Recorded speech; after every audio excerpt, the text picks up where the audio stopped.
Let's begin with the fact that, and I always avoid using the word obvious, but it is a fact which seems so obvious. I tell my students, don't use the word obvious. If it's obvious, you don't need to say it. If it's not obvious, you're wrong. But this is a fact which is so obvious, it verges on the banal. We are not at war with Russia. This is, of course, a technicality. In reality, Vladimir Putin is the undeniable enemy of sense and civilization, an aggressor infused with a malign force so potent that were the devil himself to apply for a work placement in the Kremlin, he'd struggle to match Putin's credentials. Putin, like Satan in the last circle of hell, is surrounded by ice.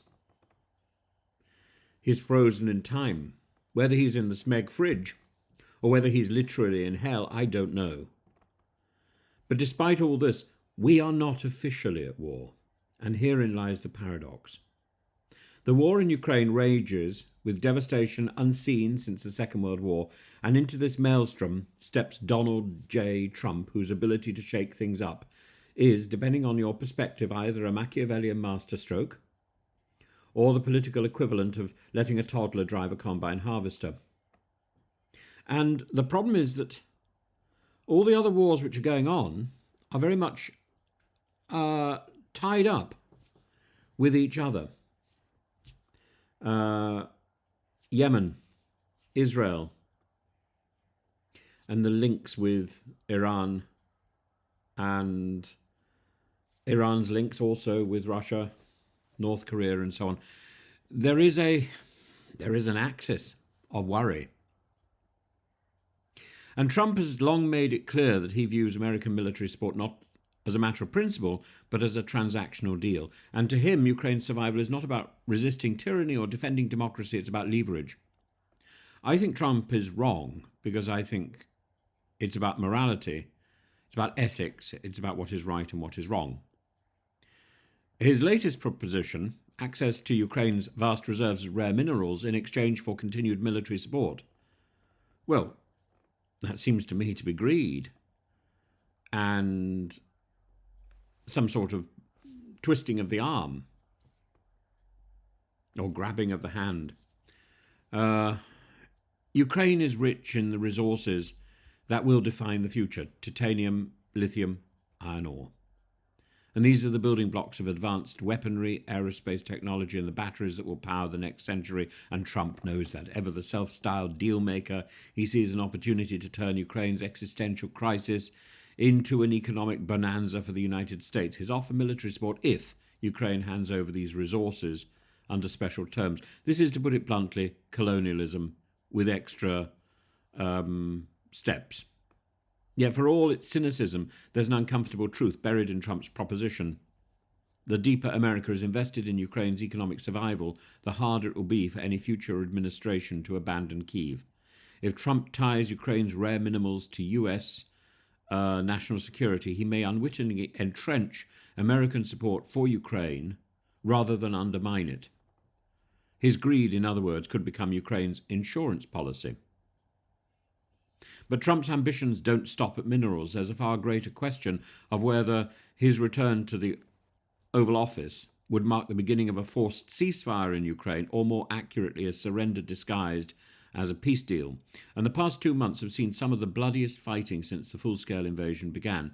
Russia's losses in January alone, 48,240 casualties, outstripped even the worst months of the war. Ukrainian forces, though battered, have shown extraordinary resilience. Yet despite this, Trump has repeatedly signalled that his priority is not victory for Ukraine, but an immediate ceasefire, one that would likely freeze Russian territorial gains and leave Putin emboldened, and this, of course, plays directly into Russian hands. And Moscow is desperate for any pause in fighting that allows it to consolidate its hold on occupied regions. For Putin, a Trump-brokered ceasefire would be a strategic gift, a chance to regroup, rearm, and prepare for the next offensive. Trump's willingness to undercut Ukraine's defence for the sake of the art of the deal makes one thing clear: the greatest threat to Kyiv's survival may not be the battlefield, but Washington, D.C. Now, for the UK, the stakes could not be higher. At present, we are a steadfast ally of Ukraine. We send weapons, intelligence, financial support, but we are not at war. If Trump forces a reckless ceasefire, the war might not end, it might simply morph into something much darker.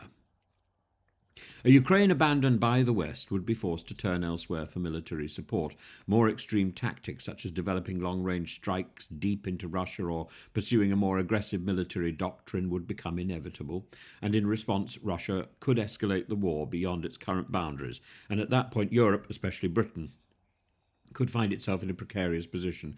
If Ukraine falters, Putin will not stop at Donetsk or Kherson. His appetite for conquest from Moldova to the Baltic states remains insatiable. And if NATO allies are drawn into the fray, that technicality that we are not at war with Russia will become just that, a technicality. And the death of a British teenager fighting in Ukraine last week underscores the brutal reality. As foreign volunteers continue to join Ukraine's struggle, the war is already touching British lives. If the conflict expands, those tragic incidents could become something far more serious, a prelude to a wider involvement. So where does this leave us? Trump's efforts to destabilize Ukraine, whether by withholding aid, pushing for materials for weapons as a deal, or imposing a ceasefire, could either break the war in Russia's favour or paradoxically entrench Western support. And his unpredictability is both his greatest weapon and his greatest liability. For Ukraine, for Europe, for the world, the question is not what Trump wants, but whether his chaos will ultimately serve the interests of those who seek victory against Russian aggression or those who wish to surrender under the guise of diplomacy. One thing remains certain: nobody is going to break Ukraine. They are strong. They are Ukrainians.